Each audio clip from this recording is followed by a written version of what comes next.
Bismillahirrahmanirrahim. Assalamualaikum warahmatullahi wabarakatuh. Alhamdulillah, syukurillah. Allahumma shalli ala Muhammad wa ala Muhammad.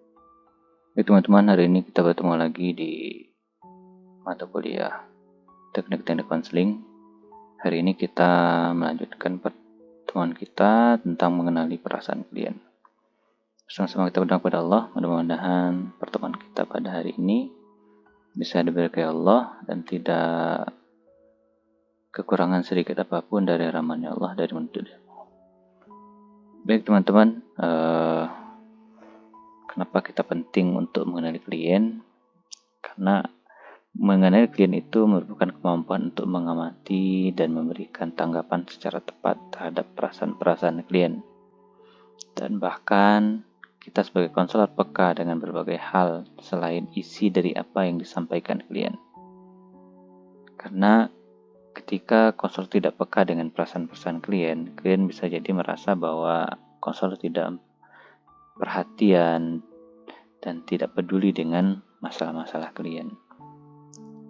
Dan salah satu contoh responnya dari banyak respon yang ada ya, ini seperti dapatkah Anda ungkapkan kejadian pahit tersebut?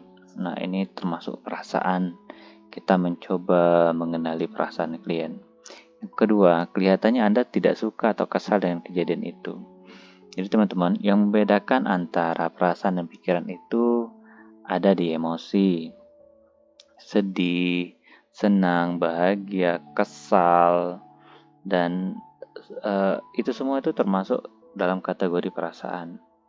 Maka kita sebagai konselor atau guru BK nanti hendaknya peka dengan hal-hal ini. Nah, kemudian ada kontak psikologis.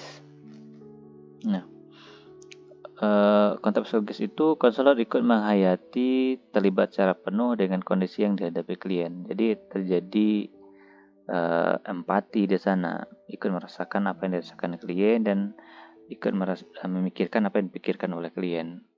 Jadi antara rasa dan pikiran itu saling ketemu antara konselor dan klien. Nah, yang jadi catatan penting adalah konselor yang efektif adalah yang dapat berempati tapi tidak hanyut. Jadi kalau ketika klien sedang nangis, kita nggak boleh ikut nangis. Dan ini membuat konselor bisa berada tetap di posisi netral. Tapi ketika konselor sudah terhanyut dalam cerita klien dan ikut nangis bersama dengan klien, maka besar kemungkinan proses konseling itu tidak netral lagi dan sudah memihak. Dan ini harus dihindari. Nanti akan ada latihan ini, bagaimana cara mengendalikan perasaan-perasaan seperti ini. Nah, apa tujuan kontak psikologis? Pertama, agar klien terbuka dalam mengungkapkan permasalahannya. Kalau klien sudah merasa dekat dengan kita, dengan seorang konselor, dia sudah merasa diperhatikan, perasaan-perasaannya bisa dikenali oleh konselor, maka klien besar kemungkinan akan terbuka. Sehingga dengan adanya kontak psikologis, kita pun sebagai konselor dapat merespon secara tepat apa yang dipikirkan dan dirasakan oleh klien. Kemudian konselor dapat menyelidiki masalah dengan tepat. Jadi kita tidak salah sasaran, tidak salah arah. Dan bagaimana caranya menyelami perasaan klien? Pertama, biarkan klien bersedih, menangis, marah, haru, senang, takut, dan sebagainya sesuai dengan yang dirasakan klien. Jadi biarkan klien itu berkatarsis, menyampaikan apa-apa yang dipikirkan dan dirasakannya. Semua rasa-rasa yang dia pendam selama ini, biarkan dia menyampaikannya.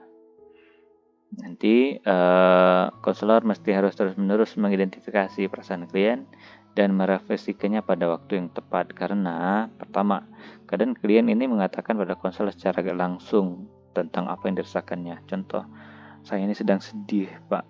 Nah, itu dia secara langsung menyampaikan bahwa dia sedang sedih. Namun, terkadang klien tidak mengungkapkannya, sehingga konselor perlu mengenalinya dengan perhatikan perilaku non-verbal atau dengan mendengarkan nada suaranya. Kalau kita lihat klien itu seperti ingin menangis, maka biarkan. Sepertinya Anda ingin menangis. Ya Pak, ya nggak apa-apa, silakan. Nah, ini salah satu cara kita bagaimana menyelami perasaan klien. Kemudian, kapan diberikan? Terkadang klien membutuhkan izin untuk menangis, maka lakukan kontak psikologis. Biarkan dia menangis, sampaikan. Silakan jika Anda ingin menangis, tidak apa-apa. Kemudian ketika konselor melihat klien sedang bersedih setelah mengungkapkan masalahnya, jadi sampaikan. Kalau dia pun bersedih, mau nangis, mau apa, mau mengungkapkan kesalahannya, sampaikan. Ketika konselor menghayati klien sedang kecewa atas peristiwa dialaminya, ini juga nih harus dimunculkan konteks psikologisnya. Refleksi ini sama dengan cermin. Kalau teman-teman pernah bercermin, nah gitulah refleksi. Jadi memantulkan apa yang kita pantulkan dari klien, isi dan perasaan. Nah, refleksi itu proses memantulkan apa yang ada pada klien, pembicaraan maupun perasaan klien dengan menggunakan kata-kata konselor. Jadi kita mencoba memantulkan apa-apa yang dipikirkan, dirasakan oleh klien dengan bahasa yang sederhana.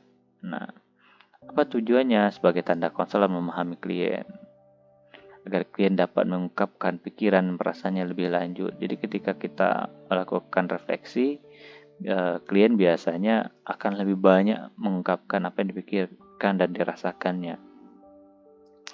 Kemudian klien dapat memusatkan perhatian pada situasi yang dialaminya. Jadi lebih fokus lagi pada apa yang dialaminya.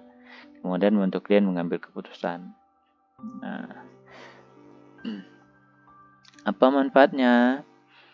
Pertama, mendorong klien menyadari bahwa konselor mendengarkannya dan memahami apa yang dikatakannya. Kenapa? Kita mencoba menjadi cermin jernih bagi klien, menyampaikan segala sesuatu yang terkait dengan klien. Kemudian memungkinkan klien lebih memahami perasaan emosional dan isi pembicaraannya. Mendorong klien melanjutkan pembicaraannya. Jadi dengan refleksi ini, klien itu merasa lebih tersentuh secara emosional, baik dari isi pembicaraannya, dari apa yang dirasakannya. Apa syaratnya? Pertama, tidak bersifat negatif. Kalimatnya berbentuk pernyataan, bahasa yang digunakan pendek, singkat, dan jelas. Kalimat yang dinyatakan mudah dipahami.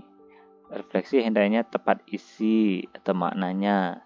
Kemudian respon klien mestinya iya. Hal ini membuktikan refleksi konselor tepat. Lalu klien akan melanjutkan pembicaraannya. Jadi bukan pertanyaan tapi pernyataan. Nah, sering-sering memang ini sering ketuker gitu dengan penafsiran, dengan menyimpulkan gitu. Padahal bedanya itu hanya di pernyataan. Karena seringkali kita susah menempatkan nada dari pernyataan. Sering terkontaminasi dengan pernyataan atau bahasa nada pertanyaan. Anda sedih. Nah, itu kan pertanyaan jadi bukan pernyataan. Anda sedih. Sepertinya Anda sedih. Nah, itu kan lebih pada pertanyaan, bukan pernyataan. Kalau pernyataan, ya dia singkat padat, tidak ada mengandung kata tanya. Nah, di nada ini nanti insya Allah akan kita latihkan di semester depan. Nah, refleksi itu ada yang positif, khayal, kosong, negatif. Kalau positif ya tepat sesuai dengan perasaan klien. Kalau khayal, jauh dari kaitannya dengan dimaksud klien. Kosong, tidak ada kelanjutannya. Kalau negatif, membuat klien mempertahankan diri. Nah, refleksi isi. Konselor menyampaikan kembali secara singkat informasi yang disampaikan klien. Isi pembicaraan klien dengan bahasa konselor. Jadi, kalau refleksi isi pembicaraan yang kita refleksikan. Kalau perasaan terkait dengan perasaan klien, seperti sedih, marah, kesal, bingung, dan sebagainya.